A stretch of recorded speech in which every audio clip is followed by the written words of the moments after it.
Peace, y'all. It's another beautiful day in paradise here in the China land in China Township.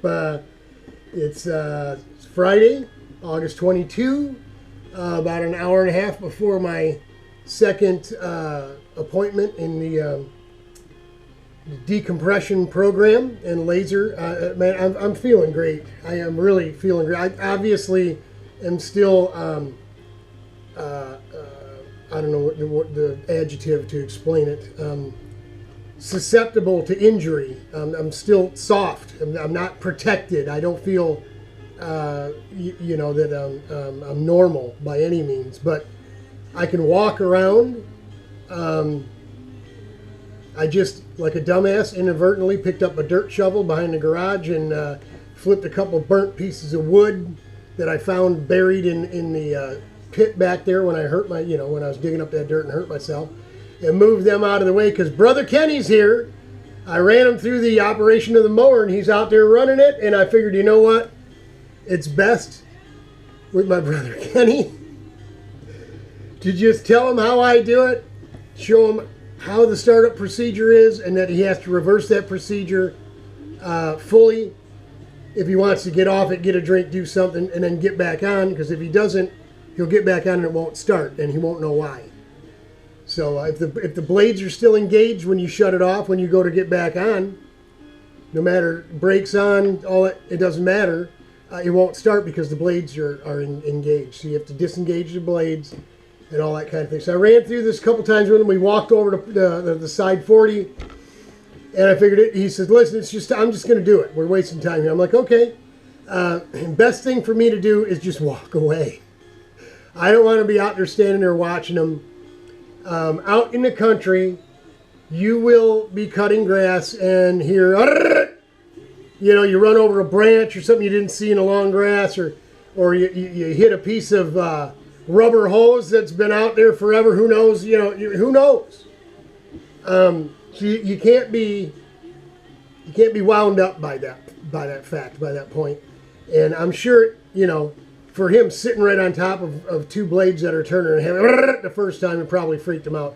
But I was backing the car around, getting it away from, wherever he was going to be at. I just turn him loose, let him go. He'll be good. He'll be fine. I told him, I said, "Kenny, I suggest doing it this way because this is just the best way to do it. You don't leave mulch all over the lawn." I said, "But you know what? Just do whatever you want to do, man. I don't care. You can do 20 circles out there if you want. I don't care.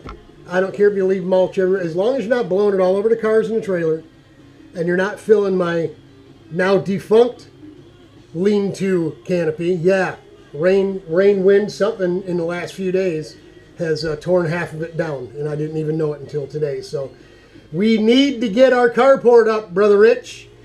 He's coming out tomorrow. Going to be running around on the ladder, digging up as many parts and pieces that we can send out of here with that Yamaha Kart on Sunday. If he says, this doesn't look useful, or I'm going to tell, "Oh, listen, you can sell this stuff off. We need to get it out of our garage. What he does with it, we really don't care anymore." So Rich will be doing that, and hopefully he can hang out long enough to help me set up this carport deal. Sunday, Sherry will be here. She can help too. The hardest part is going to be lifting the frame. Getting it lifted up onto its legs. The rest of the piece of cake. Not too tough. So if we could get that up and start moving things from the lean-to canopy into the carport, boy, that would make me feel a lot better. That would progress things moving along, and I'm going to be tested as to, starting a self-propelled lawnmower and driving it over to this new thing, shutting it off, pushing it in is one thing. Carrying stuff, lightweight stuff, no big deal. And I'll even ask the doc what type of weight limit should I be on, for lifting, toting, carrying. He's probably going to say 5 or 10 pounds, but we'll see. We don't want to go backwards. We don't want to regress. If we have to use a hand truck or something, you know, we will. Whatever it takes to get this stuff moved. I mean, Sunday when a guy comes to pick up the cart share, he can be moving a bunch of this stuff, you know, to an extent. There isn't anything over there really super duper heavy that's beyond anybody, man, woman, or child, to be able to roll or whatever instead of having to carry it. So that's our plans for the weekend. We put up our video, and our brother from Toledo, from down in Ohio, called us, Randy McDaniel, and said, hey, I'm not trying to be pushy or anything like that, but I got a rental car, a lease vehicle that we have to return on Sunday, and we're 2,000 miles short of it costing us anything. Would you mind if me and Glenda drove up? I said, are you kidding me? I'd be tickled to have them drive all the way up here. That way he gets his engine, he can get it home, he can go through it, get it into one piece, and he'll have a running, ready spare motor for Pittsburgh. And yeah, I thought that was super cool. I never would have asked him to do that. Drive 2 hours out to the way to hell out here to the country, you know. And he was Randy. Randy's a brother in Christ. I don't want to impose on you, Robert. I said, well, hey, listen, if the wife's home, she's going to want to order a pizza and feed him. And Randy's diabetic, and they eat certain food, and you know how it is when you go visit people the first time. You know, they make sauerkraut. I'm not eating it, you know, because I don't eat sauerkraut, and I don't eat broccoli, and there's lots of things. I don't eat Brussels sprouts. No, I eat the Brussels. I don't eat the asparagus. Yeah, nasty, just terrible. So pizza's universal language for food. You can have a piece of it if you're not crazy about filling up on pizza, and not feel like you're hurting somebody's feelings or stepping out of bounds, you know. But no, y'all can come up if you accept a bottle of water from me. I'd be pleased. You know, we try to go over and above, not to make you uncomfortable or force things on you, but to show our gratitude and that you're welcome. You know, so looking forward to that. Richard's coming probably about 11 o'clock tomorrow. Randy and Glenda will be here anywhere between, I told them, noon and 4. You know, if you leave by 4, you still put you back home before right around dinner time. And Randy, being a 38-year afternoon shift guy like me, they might eat a little late and then eat a little later. Yeah, I feel you, brother. I really do. I do. I love the afternoon shift life. I really do. You don't wake up in the crack of dawn. Don't wake up in the middle of the night.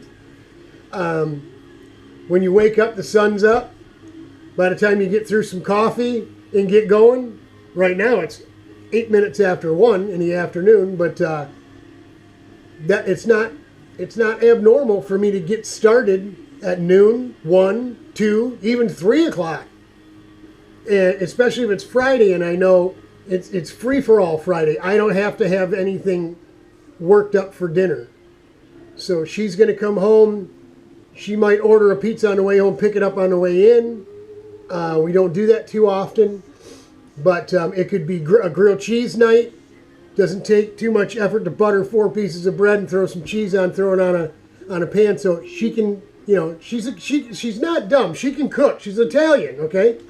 But I like to handle all of that because she's the one that fights the world in the traffic for an hour and a half one way and 2 hours coming home. So from Southfield all the way back out here to the country. So I want to do everything I can to make her after work and before work life effortless, right? So that's part of being married. That's the good with the bad. That's the giving instead of taking, and all that. So we like to live that way and project that Christian way. And you know, when people come over, you know, we're going to offer them an iced tea or a lemonade, or at least a bottle of water. You got to at least take a bottle of water. Come on now. And you stay long enough, we're going to offer you some food of some kind. So, yeah. On Fridays, if I don't get started out there till 3, I'll be out there until dusk. I'll be out there till 8:30 or 9 o'clock. So it all washes, right? You still get 6 to 8 hours, sometimes 10 or 12 hours a day if you're moving out here. It's just 10 or 12 hours out here. It's like a 24-hour day in the suburbs, man. I mean, there's so much to do out here. And as Randy said, I look at these videos and you're always doing something and it's all manual and you're doing it by yourself. So maybe we need a little tractor, a little bobcat, something that's got a backhoe on it. That way I don't have to dig by hand anymore. But it's hard for me to justify something like that because I'm already 60. How many years of use would I get out of it? You know, if I stop hurting myself, I might get 15 or 20 years out of it. Who knows? But according to Randy, him and his buddy used the heck out of his backhoe and bucket truck or whatever it was. It was a flatbed truck. And when they were both done using it to build their, lay concrete and build garages and barns and all that kind of thing, the guy, when they were done using it, the guy sold the stuff off, and according to Randy, got his buying price for it. So they basically used it for free. I don't know. The trailer sales are pretty much like that now. I can get what I paid for my trailer 25 years ago right now. So maybe that'll work with a tractor. Who knows? I don't know. But we'll see. We know those things are super pricey, 15, 18, 20 grand, maybe more, depending on how big it is. We don't need anything big. Just something that'll dig a trench, dig a hole, move some dirt, patch things up, bucket on the front to pick up junk and dump it, whatever. Boy, that would be sweet. And it would save my back. And it would put me back on the racetrack, wouldn't it? Because really, that's what this is all about up here for me, is getting back into go-kart. That's right, baby. That's right. So we'll never outgrow that. Pins, needles, plates, screws, mesh screening, rods and pins. It doesn't matter. It doesn't matter. If I'm still breathing and I can get in it and somebody will shove me off, I'm driving it. So that's our update. Maybe we'll sneak out there and get a look at Kenny making some laps out here. I don't think he's completely taken my advice. I did tell him I do 3 or 4 perimeter runs around, all 4 sides of the property over there. It gives you four passes to turn around on. So you're not turning right at the edge of the property and then leaving, entrails. But I probably shouldn't go look. Because, I don't want to go out there and say, hey, listen, dude, why don't you try this? Because he'll get irritated. I'm just thankful he come all. I'm going to pay him. He don't know that yet, but I'm going to throw $20 at him at least for some gas to come all the way out here. And I'm blessed to have somebody that can do it. Richard's back is as bad as mine pretty much, so he can't do it. And this place being so uneven, I said, you sure you don't want a kidney belt, Kenny? He said, for what? I said, because it's rough. He says, if I put my phone in this thing right here, I said, no, you'll cut it up with the mower. So he didn't want the kidney belt. I said, well, you're probably going to be regretting that tomorrow morning or later on tonight. But we'll see. We'll see how healthy Kenny's back is by the time we're done with all this.